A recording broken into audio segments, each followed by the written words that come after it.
Hi everyone, my name is Julio and I am from Seneca Sandbox, and today we are going to be talking about infographics. In today's session, although it is asynchronous, you will come across some interactive opportunities as well as links to a lot of the resources that I present.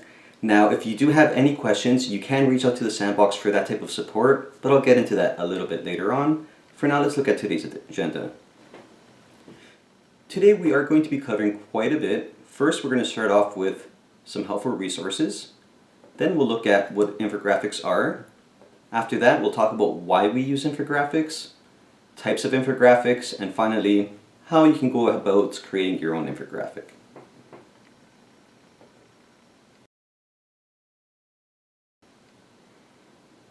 So the Sandbox is part of Seneca Libraries, and we're the part of the library that focuses on digital media creation.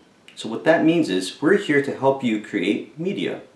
Now I'm going to tab over to our website. You can access our website by Google searching Seneca Sandbox or through this library's website. And the first thing you see when you land on our website is one of our digital media studios. These are studios that you can book and use free of charge through the library.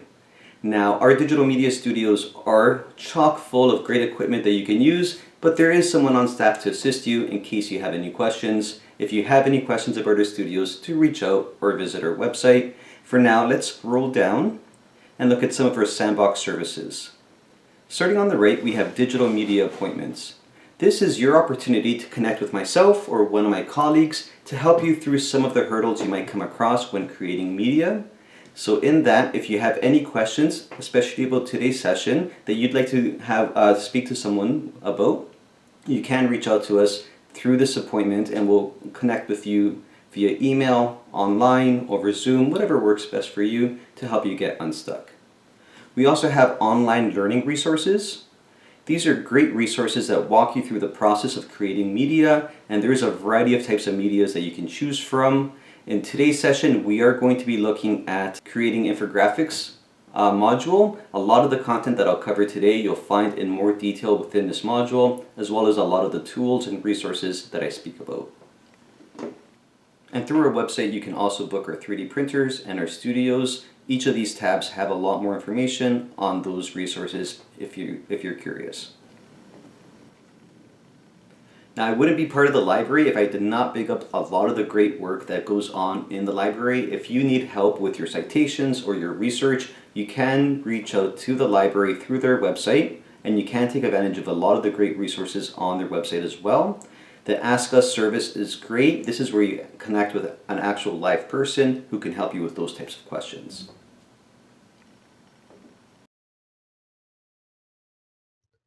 The word infographic is made up of two words, info, or information. This includes things like research, the supporting topics of an essay, or perhaps a message or idea you'd like to communicate. Graphic, or graphical. This includes things like shapes, colors, graphics, graphs, size, and placement. An infographic leverages information and graphics to help you communicate a message. The best part of an infographic is how it presents information in a way that's quicker and easier for your audience to understand.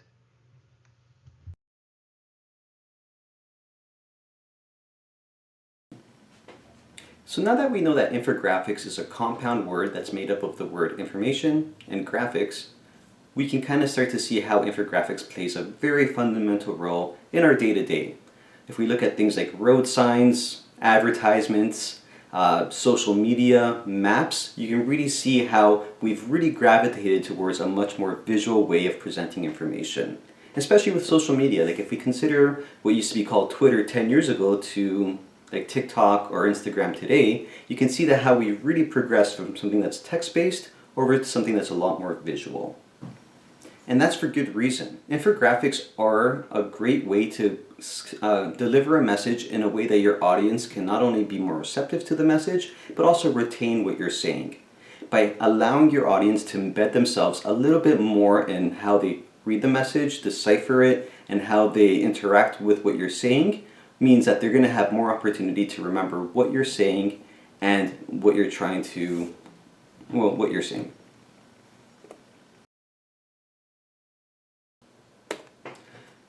There's a variety of different types of infographics. For instance, the comparison infographic is a great one because it allows you to compare two sets of data, and you do so not only just using text and like paper, but you're also incorporating a lot of other resources and assets into your design.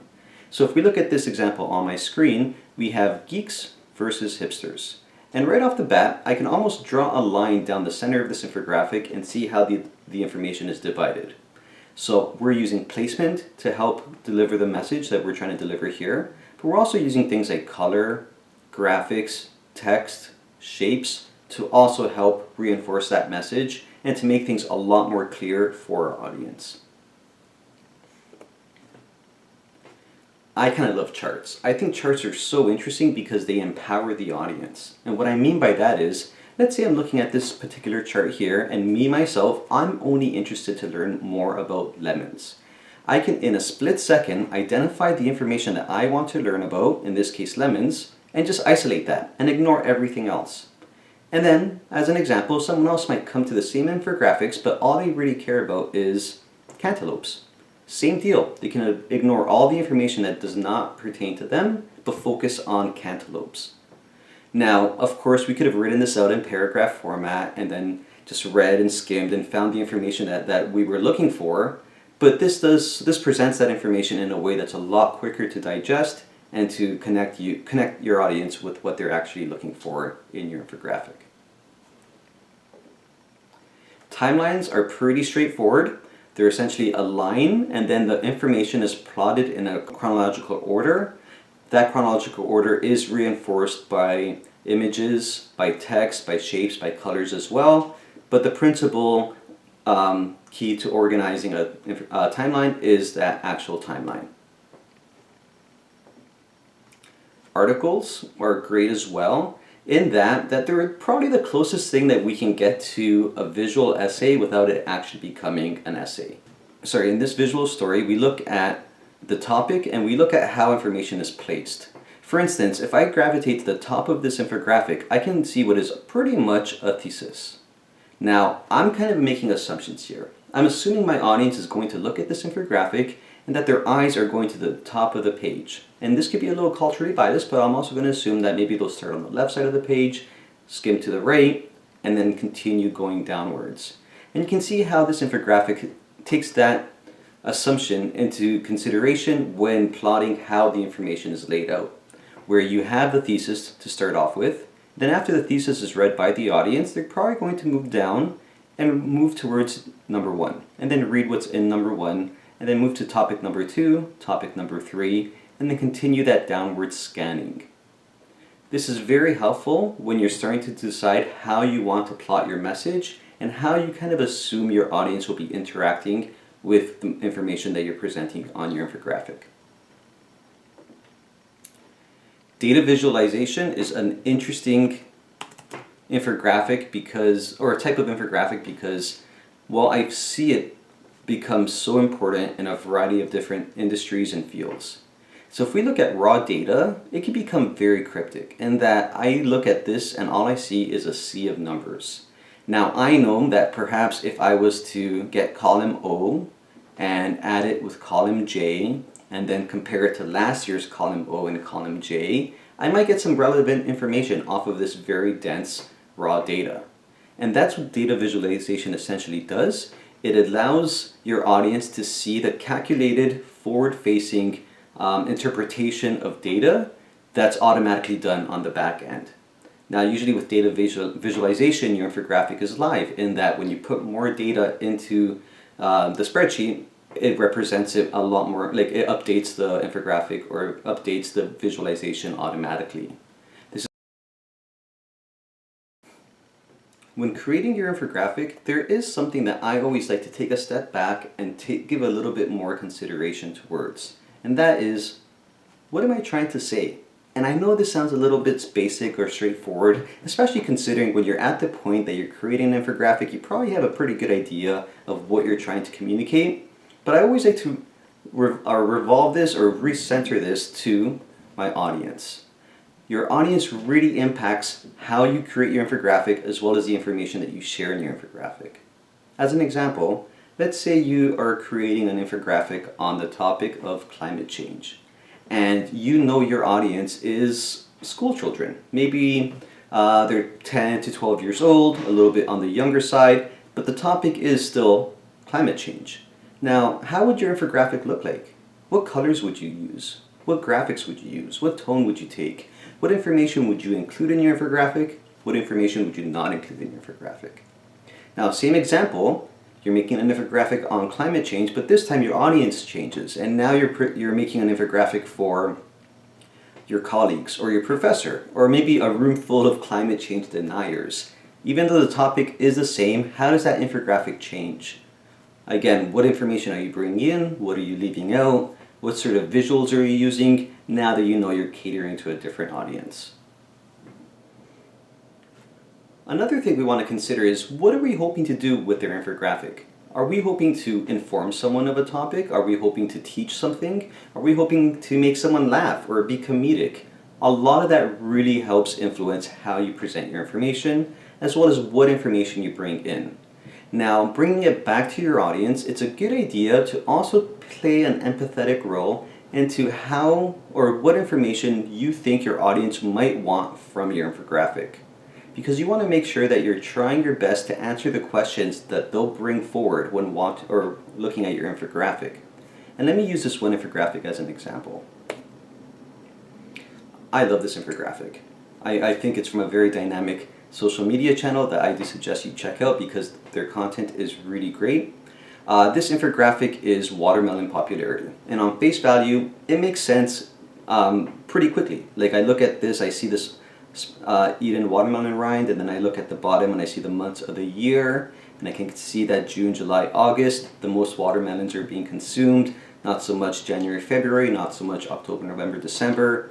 Immediately I get what this message is, and I'm able to even get pretty relevant information from this, and it looks great.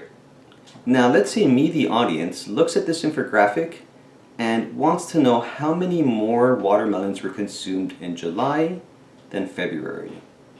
Suddenly this infographic is starting to fall short, right? Like, I'm not able to make that comparison. There's no numerical values, or there's no lines even to help me compare the two data sets, in that my question isn't answered. And I guess that's the point I'm trying to make, is when you are creating an infographic, try to take a moment to realize what questions your audience might bring to the infographic, and try to make sure that you address it in how you present your message. Okay, here's a map, and can you guess where I would find this map? That's right, so this is the map that you might see when you're on the subway and you're trying to get from point A to point B. And it might be a tourist looking at this map, or even myself, I do get lost pretty often. And I look at this and I look for the information that I'm hoping to obtain to help me get unlost. So as an example, let's say I'm at York University Station and I need to get down to Castle Frank. I see this map and I'm able to identify the station where I'm currently located, the line that I'm on. I can see that I have to go south, I have to switch over at possibly Spadina or St. George, and then go east until I get to Castle Frank. This map provided me with the information that I needed to know to help me get unlost, and not information that I did not need to know. Like, for example, does this map tell me where all the public libraries are that are close to subway stations?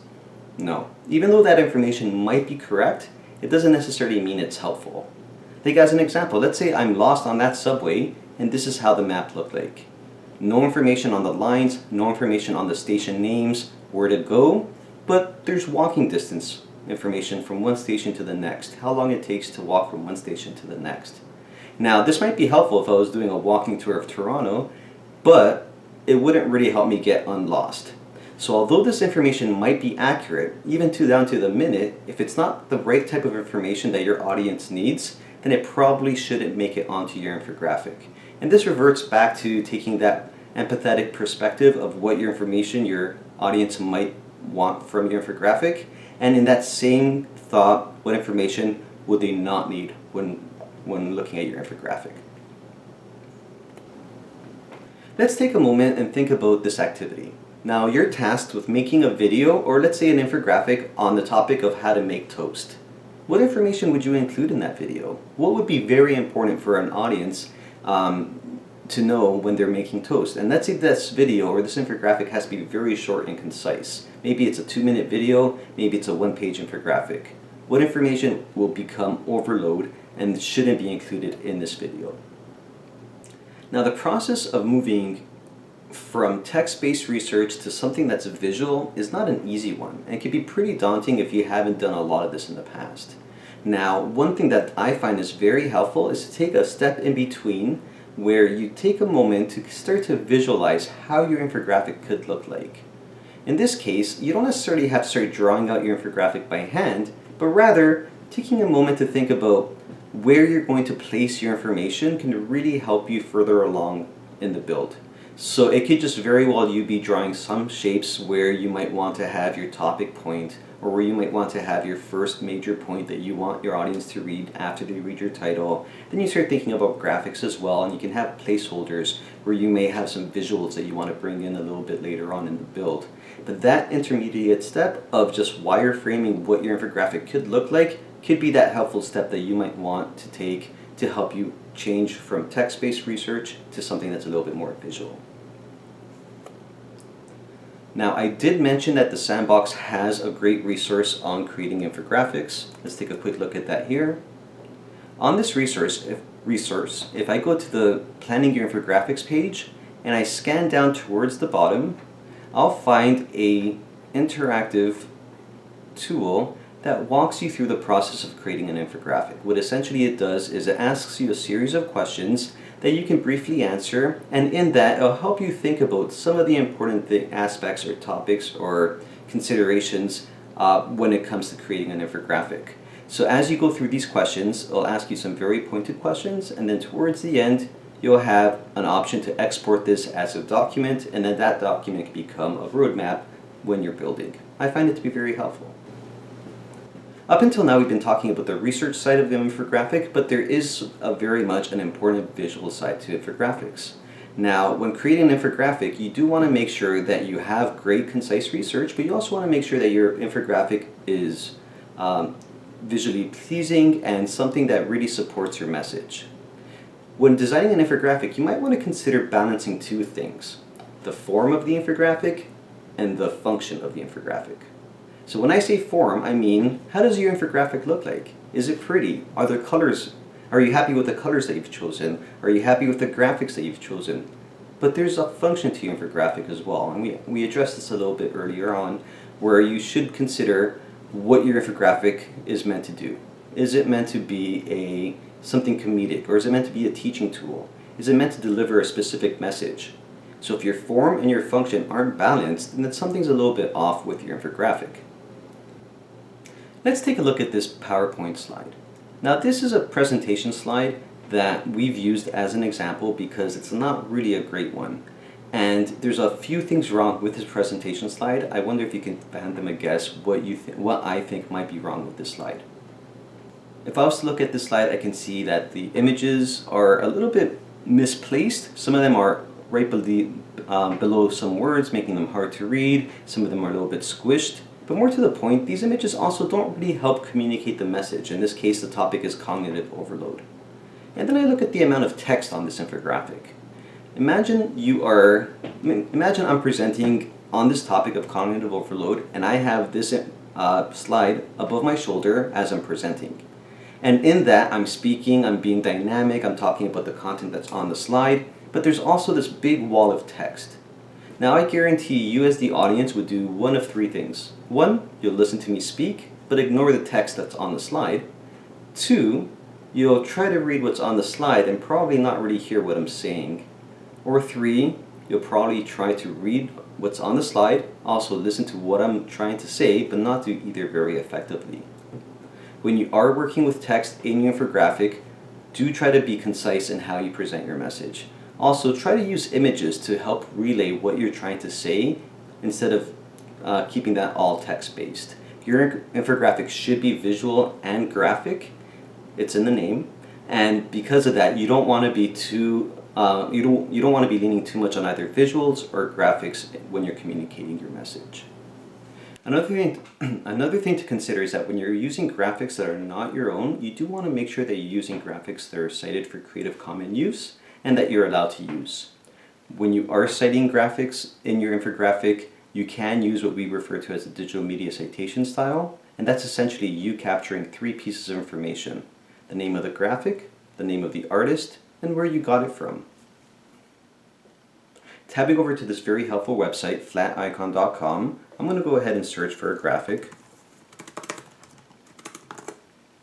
And I can see that my search yields a lot of different responses. And when I find that perfect graphic, I select it, and I select PNG as the file format that I want to use, and then I go ahead and select free download. This will automatically prompt the graphic to download, but would also provide me with the information that I'm looking for. So the 3 pieces of information again are the name of the graphic, in this case it's PA, free icon, who created it, in this case here's the creator, and then where is this from? This is from flaticon.com. With those 3 pieces of information, you can either have them below the image that you're citing or at the end of your infographic. I generally prefer putting them at the end of the infographic, as it just makes it a little bit more easier to read. But you might want to touch base with your professor to see what they advise you to do for your citations. You should also take things into consideration like accessibility. Here's an example of another artist that does amazing infographics. What she does is takes these very kind of like fantastic realistic photos and then embeds a little bit of information on top of them. I think they're a lot of fun and they're well designed. But this infographic in particular, there's something a little bit off about the design of this. Something that makes it a little bit difficult to communicate the message it's trying to communicate. Can you take a moment to figure out what you think I might not like about this infographic? If I look at this text here, it's using white text on top of a very light gray background. And now I can kind of understand why they decided to go with this design choice. You look at the picture and you can see the colors that it's kind of trying to relate to, and it does make sense in that regard. But if I had like low vision or if I was colorblind, I probably wouldn't be able to read this text. So suddenly there's a barrier that's been introduced because of a design decision. So it really takes a patient eye to look over one's infographic and to make sure that the message that you're presenting is coherent in how you present the message, but also in how you use graphics to present your message. There are a lot of different tools out there that you can use to create an infographic. Some of them might be very straightforward and quick to learn, while others might be a little bit more like on the professional level of the tool that might require you to know things like coding or be really proficient with graphic design. Now, it's really up to you to map where you fall along that spectrum.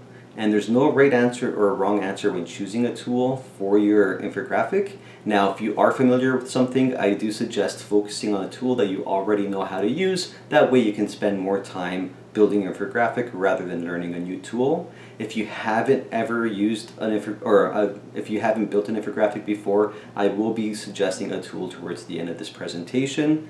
And it's always a good idea to touch base with your professor. They might have something in mind in how you create your infographic, and you do want to make sure that you're aligning yourself to your assignment.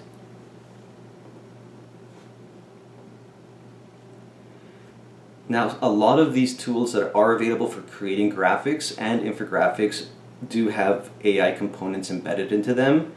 There are a lot of things to be considered when creating with an AI-driven tool. A lot of times it really does remove you and your own personal voice from what you're creating, and you really don't want to lose that. Now, if you are going to use an AI-powered tool, let that be like step 1 or 2 of like step 10. In that you do have a lot more building and customizing opportunities to bring yourself into what you're creating, rather than just hoping that the output of the tool is what you present. That's definitely not the right way. There is the ongoing issues of hallucination or just misrepresentation of information, especially when you're converting something from text-based to visuals. So you want to make sure you provide yourself the opportunity to go in there and re-embed your own voice into what you're creating, but also to review and finalize the information that you are essentially building with that AI-driven tool, and then you are going in there and supplementing it with your own content. Now I encourage you to click the link on the screen to access our Creating Infographics module.